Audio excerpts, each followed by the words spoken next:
Coming next, right here on my channel, that's right, I will be reviewing WWE NXT Takeover Unstoppable. You know what's coming up next, that's right, roll that damn intro.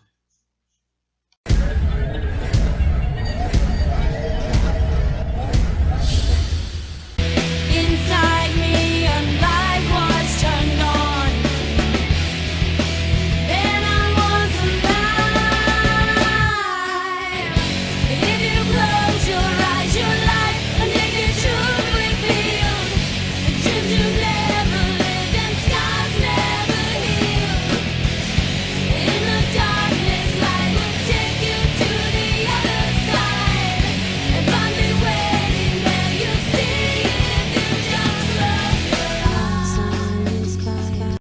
Alright, so I'm in here for my WWE NXT Takeover review for Unstoppable, and just gonna not waste any more time and get right down into it.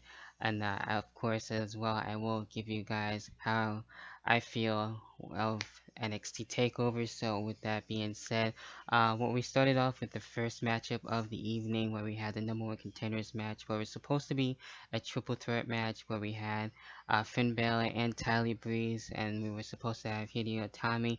He was then taken out.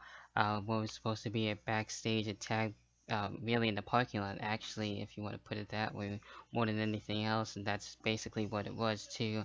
Now Hideo Itami will be out for quite some while with an injury, which kind of sucks. Hopefully, things will go well for him and rest up soon.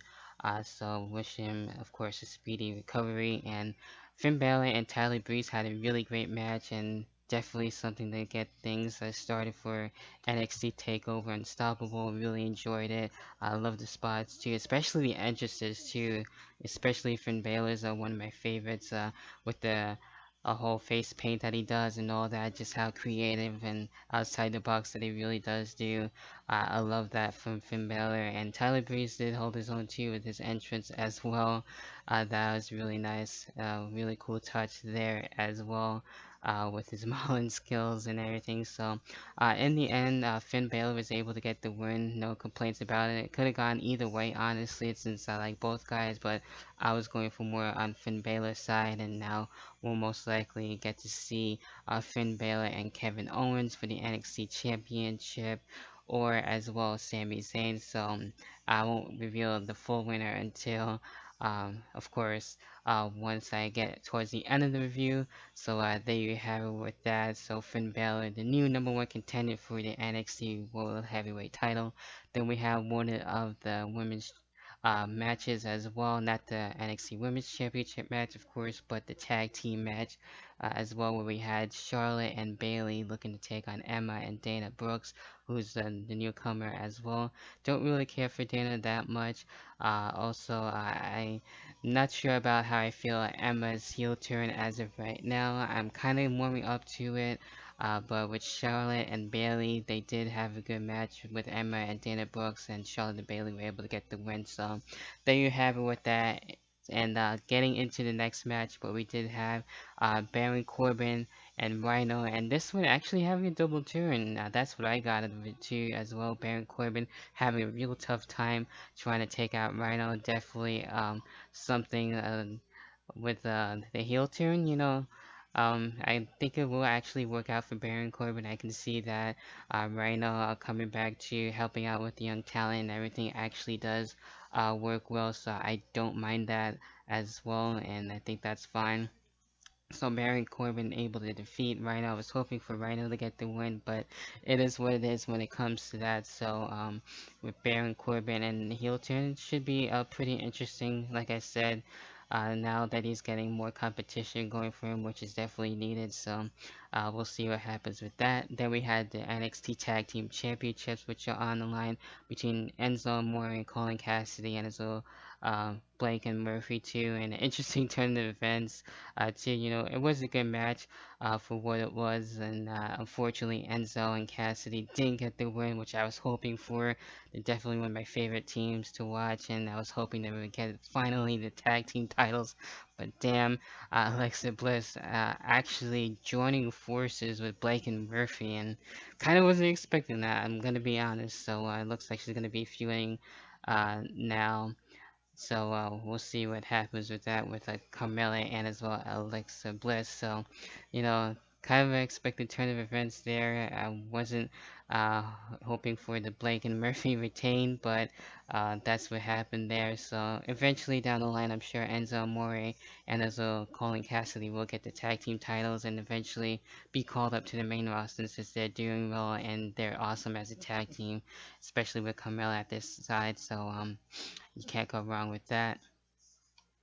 Then with the next match where we had the NXT Women's Championship on the line, singles match between Sasha Banks and Becky Lynch, and what a great match it really was, and definitely showing exactly why I love women's wrestling and what we need more of, especially between these two going at it and showing no signs of stopping and literally trying to break each other's arms literally to even try to get the championship, and definitely a very nice showing, a match that I wouldn't mind seeing, and I'm sure we'll probably see a few going a little bit more between these two, so I wouldn't mind that. And overall, in the end, Sasha Banks, yes, was able to retain and actually take out Becky Lynch. So Becky Lynch really pulled out all the stops, and I really like where she's going, and definitely one of my favorites to watch for sure, no doubt about it. So I'm sure she will be able to get her chance. I would love to see Becky Lynch be able to get the NXT Women's Championship.